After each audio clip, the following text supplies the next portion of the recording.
하나님의 창조의 여러 가지 그 특징들 중에 말씀하시니 그대로 되니라를 우리는 어제 묵상했습니다. 하나님은 말씀하시면 존재케 하시는 분입니다. 그래서 우리도 우리의 말, 입술의 열매, 입술의 권세를 의식하며 항상 긍정적이고 칭찬하는 말, 격려한 말을 해야 되는 것이죠.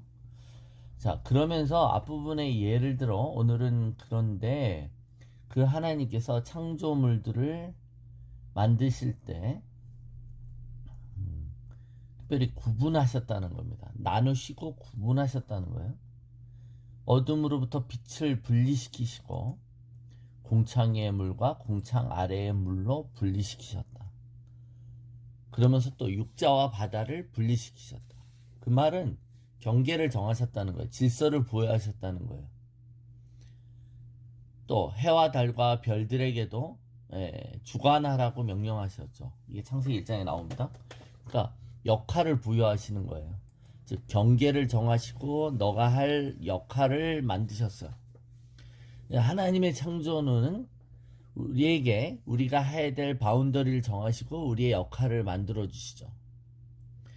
우리 믿는 사람으로서의 정체성도 우리가 누구인지에 대해서 우리의 역할이 무엇인지 그리고 우리의 바운더리가 있다, 우리의 경계가 있다는 걸 알려주시는 것입니다. 하나님은 우리가 타락한 세상과 구분되기를 원하시죠. 선을 넘지 않으시기를 원하십니다. 그래서 항상 이 질서라는 말, 혼돈의 반대말, 질서라는 말은 하나님이 정하신 경계가 있었다는 거예요. 바다와 육지의 경계가 무너지면 육지가 바다에 침수되잖아요. 자기 처소를 지키지 않은 천사들이 타락한 천사라고 말하는 거예요. 그 말은 그들은 자기의 처소, 즉 자기의 오케테리언, 자기의 집에 머물렀어야만 하는 거예요. 그들이 육신이 되면 안 됐던 것이죠. 사탄이 그 타락함으로 그 선을 넘을 때 그가 어둠이 되었던 것입니다. 그래서 이 하나님이 정하신 선이라는 것이 얼마나 중요한지를 아셔야 된다는 겁니다. 그래서 우리가 흔히 선 넘지 마, 선 넘지 마 하는데 이 하나님이 정하신 것은 그 선이고 그 선 안에서 자기의 역할과 기능을 하라고 하신 겁니다.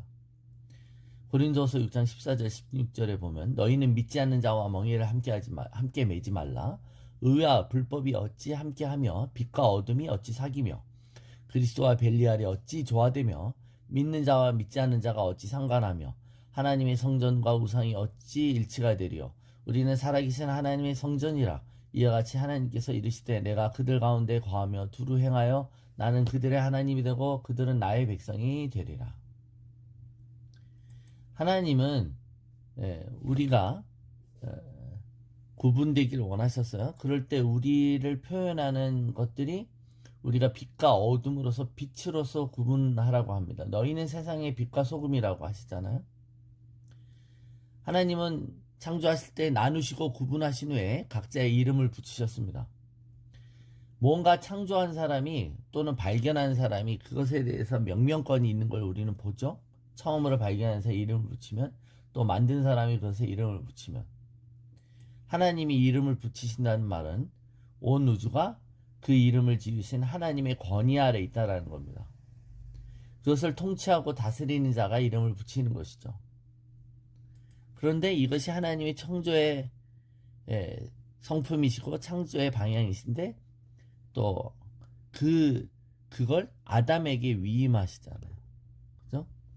말씀하시면 그대로 되니라. 이것도 인간에게 위임하신 부분이 있다라고 한 것처럼 아담에게 모든 동물 식물을 다스리라 하시고 그 동물 식물들에게 이름을 지을 수 있는 권한을 주신 것처럼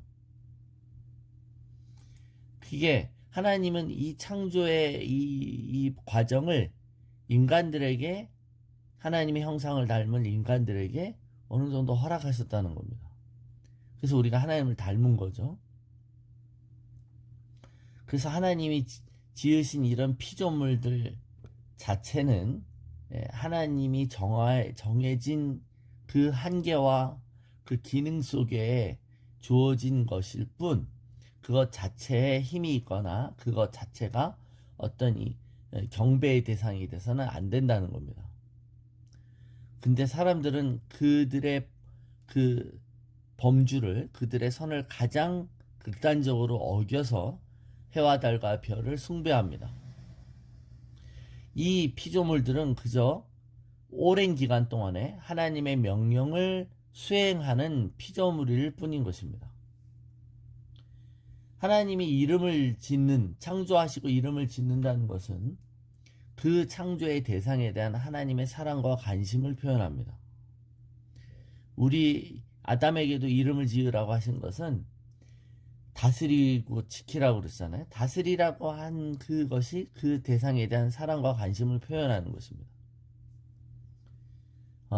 그래서 하나님이 다스리신다는 건 단순히 통제하고 마음대로 한다는 게 아니라 그 대상과의 관계성 속에 그 대상에 대한 사랑의 주고받음을 표현하는 것이죠.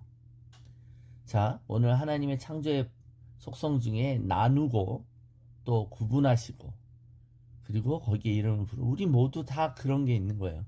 자기의 바운더리가 있는 거고 그걸 어기지 않는 것이죠.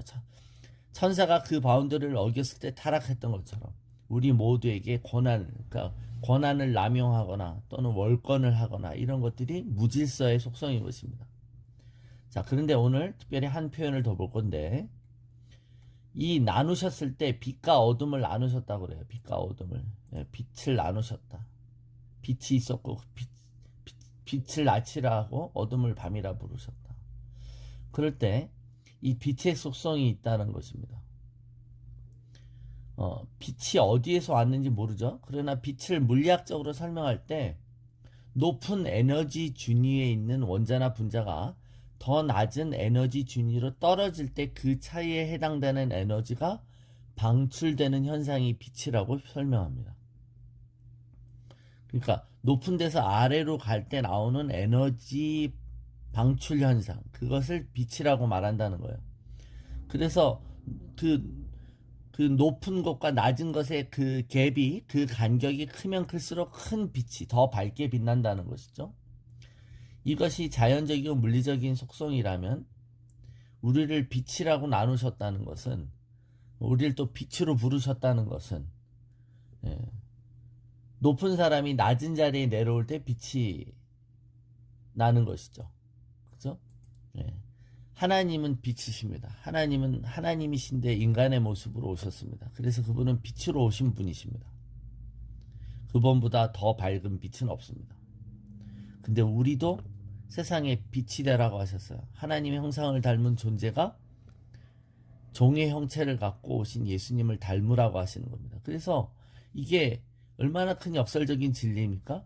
우리가 낮아질 때, 우리가 남을 섬기면서 낮아질 때, 세상에서는 밑바닥으로 내려갈 때 오히려 빛이 된다라는 거예요. 빛이라는 게 드러난다는 것이죠. 그게 우리가 세상과 구분되는 법이며 세상과 나누어지는 것이고 우리의 정체성이다라는 것입니다. 이런 놀라운 창조의 어떤 이 속성들이 우리에게 주는 교훈들을 우리는 잊지 않아야 될 것입니다. 하나님은 나누시고 구분하셨어요. 시편 16편에도 우리의 영역들을 줄로 재어서 우리에게 따로 떼어주셨다고 하잖아요. 이건 너의 영역이라고. 그리고 이건 너의 기능이고 너의 은사라고. 우리에게 하나님의 그 다양한 재능들과 달란트들을 우리에게 주시지 않습니까? 이 하나님이십니다. 하나님은 하나님의 속성들을 자기의 피조물들에게 부여하시고 그걸 기능하게 하시며 하나님이 세우신 질서 안에서 하나님의 명령에 역할을 하며 순종하게 하시는 겁니다. 이 하나하나가 너무나도 심요막측하고 너무 놀라운 조화와 신비 속에 이루어지는 것이죠. 우리를 빛으로 부르셨습니다. 그리고 우리의 영역들, 우리의 역할들을 주셨습니다. 우리 각자가 그 역할과 그 구분이 없는 사람은 아무도 없다는 겁니다. 우리는 하나님께 감사할 뿐입니다. 그리고 우리의 이름을 지으신 것처럼 우리 한 사람 한 사람의 이름을 기억하시고 부르시고 사랑하시며 또 우리에게 관심을 갖고 계시는 그분입니다. 그런 하나님을 찬양하십시다.